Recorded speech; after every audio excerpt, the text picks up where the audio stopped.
વિદ્યાર્થી મિત્રો, હવે ખૂબ અગત્યના સૂત્ર આપણે ચલાવવા જઈ રહ્યા છીએ. આ સૂત્ર તમારે બરાબર ધ્યાનથી સમજવાના છે, તૈયાર કરવાના છે, કેમ કે જે 5 માર્ક્સમાં આ ચેપ્ટરમાં એક્ઝામ્પલ પૂછાય છે એ મોટા ભાગે આ સૂત્ર ઉપર આધારિત જ હોય છે. તો અલગ સૂચકાંકની ગણતરી માટેના વિશિષ્ટ અલગ અલગ સૂત્ર જોઈએ. આગળના સૂત્ર જોયા એ આધાર વર્ષના આધારે આપણે નક્કી કરવાનું હતું કે પરંપરિત આધારની રીત આવે કે અચળ આધારની રીત આવે. હવે સૂચકાંકની ગણતરી માટેના બીજા કેટલાક વિશિષ્ટ સૂત્ર છે. એમાંનું પહેલું છે ભારિત સરેરાશની રીત. તો ભારિત સરેરાશની રીતે જ્યારે સૂચકાંક મેળવવાનો હોય ત્યારે સૂચકાંક મેળવવાનું સૂત્ર sigma IW upon sigma W થશે. વિદ્યાર્થી મિત્રો, ખાસ ધ્યાન રાખવાનું, આ સૂત્રનો ઉપયોગ ક્યારે કરાય? તો જ્યારે આપણને અહીંયા W નો મતલબ ભાર થાય. એટલે એક્ઝામ્પલમાં જ્યારે ભારનું ખાનું આપેલું હોય ત્યારે આ રીતનો ઉપયોગ કરવાનો. ભારનું ખાનું આપી દીધું હોય ત્યારે આ જ રીતનો ઉપયોગ કરવો પડે. W એટલે ભાર. એ જ રીતે વિદ્યાર્થી મિત્રો, દાખલામાં પ્રમાણ આપેલું હોય તો પ્રમાણને પણ તમારે ભાર સમજવાનું. એ જ રીતે એક્ઝામ્પલમાં મહત્વ આપ્યું હોય કે વસ્તુ એનું મહત્વ B કરતા બમણું, C કરતા અડધું એવું મહત્વ આપ્યું હોય ત્યારે પણ તમારે W સમજવાનું. પ્રમાણ 1:2:3:4 આ રીતના પ્રમાણ આપેલા હોય કે પછી આ રીતે 2:1:4:3 આવા પ્રમાણ આપ્યા હોય એને પણ W સમજવાનું. અથવા રકમમાં ડાયરેક્ટ ભાર લખેલું હોય એને પણ W નું ખાનું સમજવાનું. તો જે એક્ઝામ્પલમાં ભાર આપેલો હોય, W આપેલું હોય, પ્રમાણ આપેલું હોય, મહત્વ આપ્યું હોય એ બધાને W ની કિંમત સમજવાની. અને જ્યારે W આપ્યું હોય ત્યારે ભારિત સરેરાશની રીતે આ જ રીતે સૂચકાંક મેળવવાનું. એનું સૂત્ર sigma IW upon sigma W. આ બરાબર તમારે ધ્યાન રાખવાનું છે. આ ભારિત સરેરાશની રીતનું સૂચકાંકનું સૂત્ર થયું. હજુ વિદ્યાર્થી મિત્રો ખાસ ધ્યાન રાખજો. હવે મહત્વના સૂત્ર બીજા શીખવા જઈ રહ્યા છીએ આપણે. એમાંનું એક મહત્વનું સૂત્ર છે લાસ્પેરનો સૂચકાંક.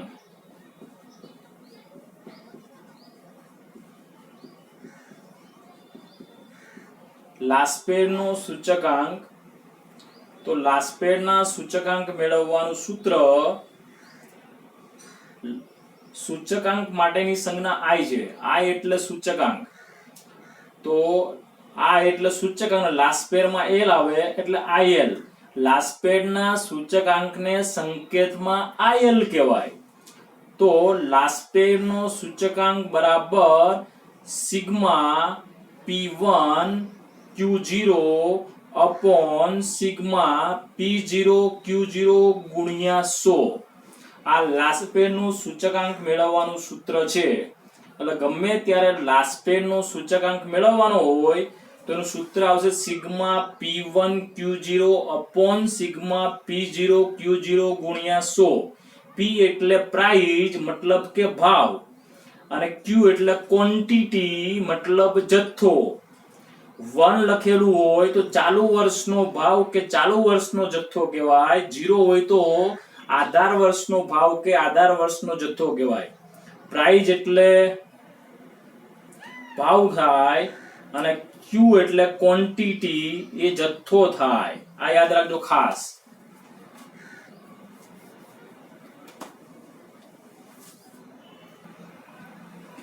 વિદ્યાર્થી મિત્રો, ત્યાર પછીનો બીજો અગત્યનો સૂચકાંક છે પાસેનો સૂચકાંક.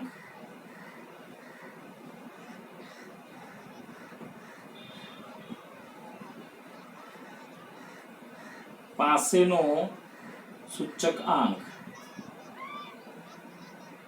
આંકડાશાસ્ત્રી લાસ્પેર હતો, બીજો આંકડાશાસ્ત્રી પાસે છે. એના સૂચકાંક, તો એના સૂચકાંકની ગણતરી કરવી હોય તો સૂચકાંક માટે I અને પાસે માટે P. લાસ્પેડના સૂચકાંકને સંકેતમાં IL કહેવાય, જ્યારે પાસેના સૂચકાંકને સંકેતમાં IP કહેવાય. તો વિદ્યાર્થી મિત્રો આનું સૂત્ર છે sigma P1 Q1 upon sigma P0 Q1 ગુણ્યા 100. પાસેના સૂચકાંકનું સૂત્ર છે IP બરાબર sigma P1 Q1 upon sigma P0 Q1 ગુણ્યા 100. હવે અહીંયા P એટલે શું ગણવાનું? પ્રાઇસ. પ્રાઇસ મતલબ કે ભાવ, અને Q એટલે ક્વોન્ટિટી. ક્વોન્ટિટી મતલબ કે જથ્થો. જથ્થા માટે સંકેત Q અને ભાવ માટેનો સંકેત P.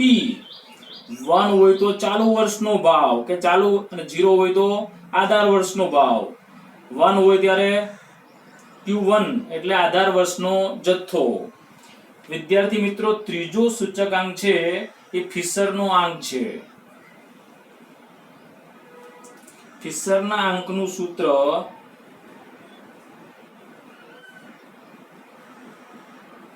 ફિશરનો સૂચકાંક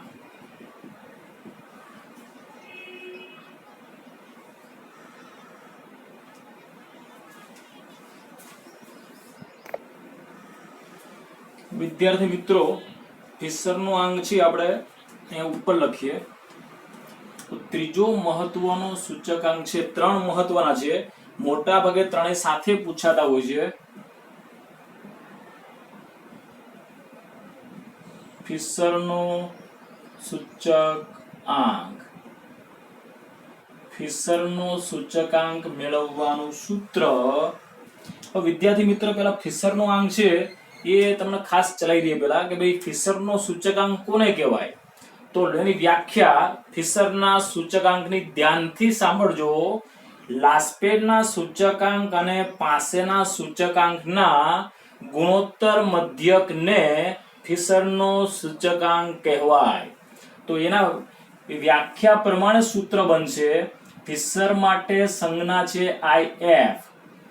બંનેનો ગુણોત્તર મધ્યક મતલબ થાય IL ગુણ્યા IP. ફરીથી વ્યાખ્યા જોઈ લઈએ. સૂત્ર આધારિત વ્યાખ્યા છે. લાસ્પેડના સૂચકાંક અને પાસેના સૂચકાંકના લાસ્પેડનો સૂચકાંક અને પાસેના સૂચકાંકના ગુણોત્તર મધ્યકને ફિશરનો સૂચકાંક કહેવાય. વ્યાખ્યા યાદ રાખજો કે લાસ્પેડનો સૂચકાંક શું છે? આ બંને આંકનો ગુણોત્તર મધ્યક છે. અને જ્યારે તમે મોટો એક્ઝામ્પલ ગણો તો લાસ્પેડ અને પાસેનો આંક મળી જાય તો એના ઉપરથી ફિશરનો આંક ઈઝીલી મળી જાય. અને ફિશરનો આંક એ લાસ્પેડ અને પાસેના આંકનો ગુણોત્તર મધ્યક હોવાથી આદર્શ સૂચકાંક છે. યાદ રાખજો. કેવો આંક છે?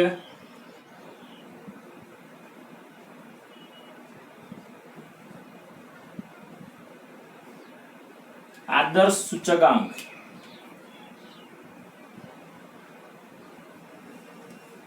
તો પ્રશ્ન ટૂંકો પૂછાય કે ભાઈ આદર્શ સૂચકાંક કયો? તો કયો લખવાનો? ફિશરનો.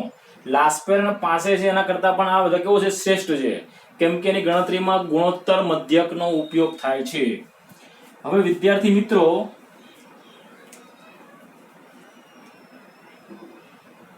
કોઈ વખતે એક્ઝામ્પલમાં માત્ર ફિશરનો આંક જ મેળવવાનો હોય તો બીજું સૂત્ર પણ વાપરી શકાય. IL ની જગ્યાએ IL ના સૂત્રનો ઉપયોગ કરીએ તો એનું સૂત્ર કેવું હતું? Sigma P1 Q0 upon sigma P0 Q0. IL ની જગ્યાએ IL નું સૂત્ર. IP ની જગ્યાએ IP નું સૂત્ર સિગ્મા P1 Q1 છેદમાં સિગ્મા P0 Q1 અને 100 એ વર્ગમૂળના ચિહ્નની બહાર આવશે. 100 ખાસ ધ્યાન રાખવાનું. અહીંયા જ્યારે IF નું આ પહેલું સૂત્ર વાપરીએ ત્યારે ગુણ્યા 100 નહીં આવે. કેમ ન આવે? કારણ કે IL અને IP ના સૂત્રમાં ગણતરી વખતે IL ના સૂત્રમાં 100 આવી ગયા છે, IP ના સૂત્રમાં 100 આવી ગયા છે. એટલે IL લખો, આઈપી લખો એટલે 100 ની ગણતરી અંદર ગુણાકારમાં થઈ ગયેલી છે જ. જ્યારે અહીંયા 100 નથી એટલે 100 આપણે ગુણાકારમાં 12 લખવાના છે. આમ તો અહીંયા વર્ગમૂળમાં ગુણ્યા 100 આવે અને આના ગુણ્યા વર્ગમૂળમાં 100 આવે, તો બે વર્ગમૂળમાં 2 વખત 100 ગુણ્યા 100 હોય તો એક વખત વર્ગમૂળની 12 100 થાય. એટલે 100 તમારે વર્ગમૂળના ચિહ્નની બહાર લખવાના છે.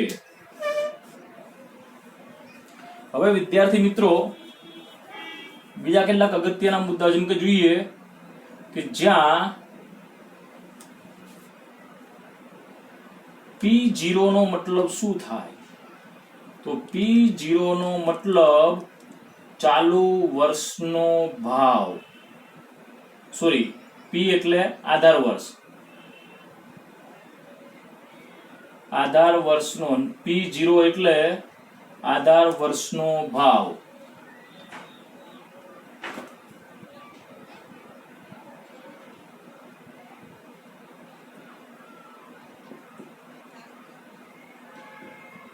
પછી P1 એટલે ચાલુ વર્ષનો ભાવ. Q એટલે ક્વોન્ટિટી, જથ્થો કહેવાય, અને 0 એટલે આધાર વર્ષ.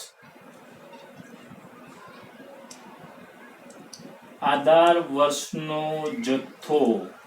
એ જ રીતે Q1 બરાબર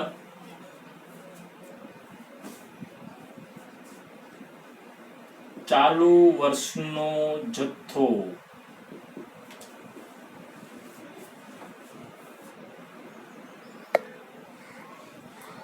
વિદ્યાર્થી મિત્રો લાસ્પેરનું જે સૂત્ર છે એને યાદ રાખવા માટે એનો ફોન નંબર 1000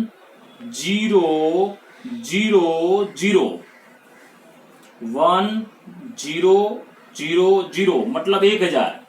લાસ્પેરનું સૂત્ર કયું યાદ રાખવાનું? લાસ્પેરનો ફોન નંબર 1000 અને સૂત્ર બનાવો એટલે આ રીતે આવશે PQ છેદમાં PQ, PQ છેદમાં PQ.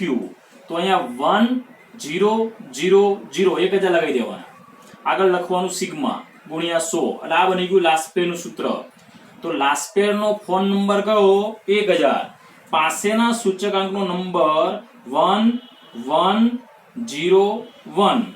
તો પાસેનું સૂત્ર આવશે 1101. લાસ્પેરનો ફોન નંબર 1000 અને પાસેનો નંબર 1101. સૂત્ર બનાવવું હોય તો PQ છેદમાં PQ. હવે ફોન નંબર લગાવો 1101 1101 અને આગળ લગાવી દેવાનું સિગ્મા એટલે સૂત્ર બની જાય ગુણ્યા 100 કરવાના. વિદ્યાર્થી મિત્રો ફિશરનો સૂચકાંક જે છે એ આ સૂત્રનો ઉપયોગ કરો જ્યારે આ સૂત્રનો ડાયરેક્ટ, તો તમારે અહીંયા ભાગાકારની ક્રિયા કરો ત્યારે પોઈન્ટ પછી 4 આંકડા લખવાના છે. ધ્યાન રાખજો ખાસ. આ સૂત્ર માટે નોંધ છે પોઈન્ટ પછી ગણતરીમાં 4 આંકડા લખવા.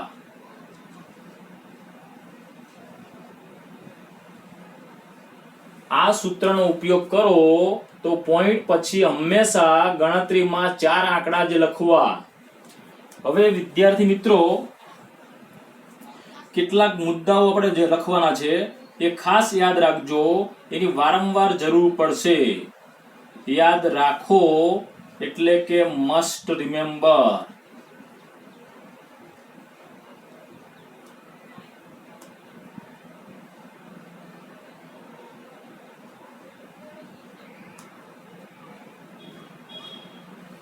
મસ્ટ રિમેમ્બર યાદ રાખો.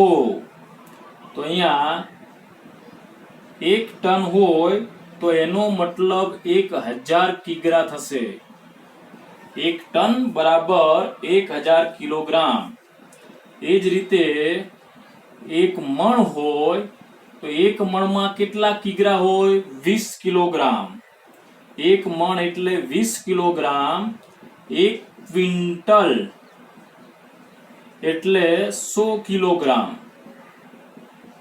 एक क्विंटल बराबर 100 किलोग्राम, एक टन बराबर 1000 किलोग्राम, एक मण बराबर 20 किलोग्राम।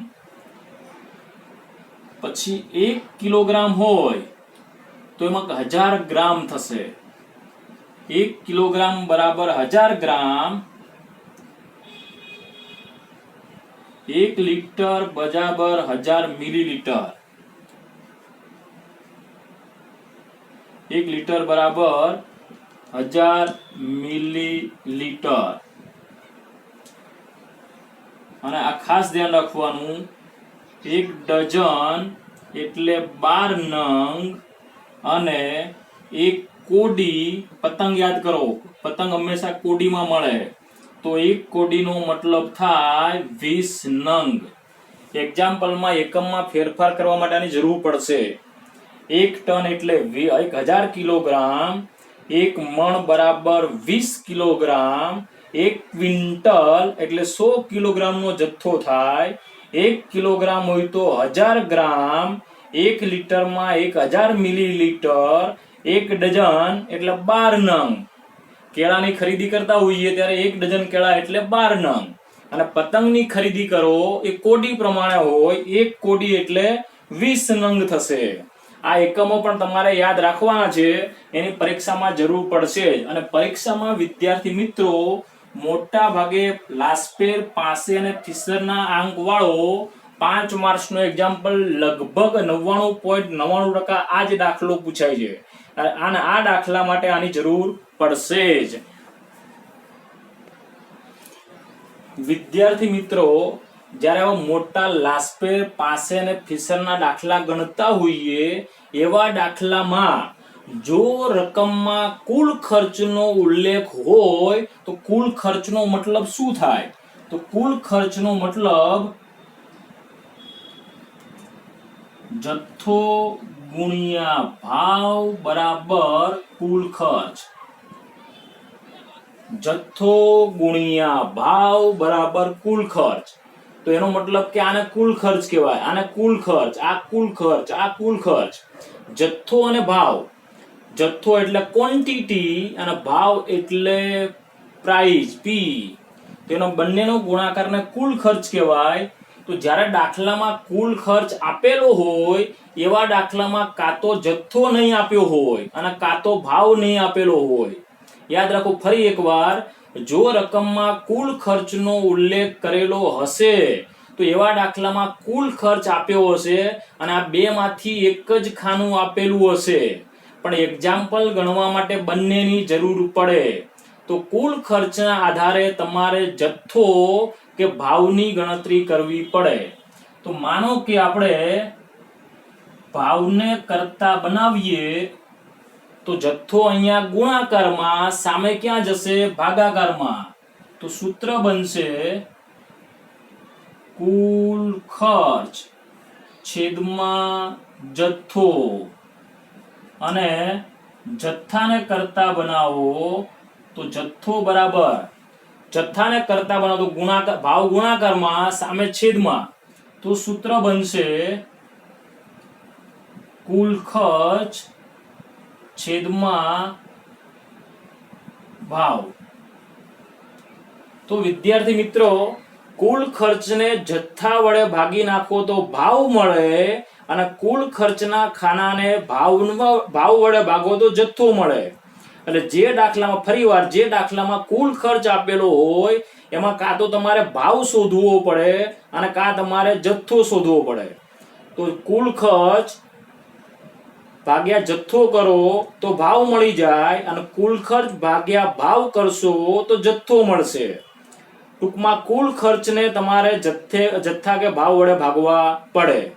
એટલે યાદ રાખવાનું, આવા મોટા દાખલા માટે ભાવ અને જથ્થાની બંનેની જરૂર પડે। એટલે જો દાખલામાં જથ્થો આપેલો હોય તો તમારે ભાવ મેળવવો પડશે, અને જો ભાવ આપેલો હોય તો તમારે જથ્થો મેળવવો પડશે। એની ગણતરી આ રીતે કરવાની થશે। હવે વિદ્યાર્થી મિત્રો બે અગત્યની નોંધ પણ તમારે તૈયાર કરવાની છે, એ નોંધ આપણે જોઈ લઈએ કે દરેક દાખલામાં આ નોંધની જરૂર પડશે જ। વિદ્યાર્થી મિત્રો નોંધ નંબર 1 કે જો એકમના ખાનામાં કોઈ સંખ્યા આપેલી હોય, દાખલો તમે ગણશો એટલે ખ્યાલ આવશે. રકમમાં એકમનું ખાનું આપ્યું હોય, એ એકમના ખાનામાં વિવિધ એકમો હોય, કિલોગ્રામ, લીટર, મીટર, ડઝન. એવા એકમના ખાનામાં એકમની સાથે સાથે કોઈ સંખ્યા આપેલી હોય, મતલબ 10 ડઝન, 5 ડઝન એવી કોઈ સંખ્યા આપેલી હોય, તો તેના વડે કાં તો બંને ભાવના ખાના અથવા બંને જથ્થાના ખાનામાં રહેલી સંખ્યાને ભાગવી પડશે. દાખલો ગણશું એટલે વધારે તમને ખ્યાલ આવશે. ફરીવાર નોંધ નંબર 1, એકમના ખાનામાં કોઈ સંખ્યા આપેલી હોય તો તે સંખ્યા વડે બંને ભાવના અથવા બંને જથ્થાના ખાનામાં આપેલી સંખ્યાને ભાગવી પડશે.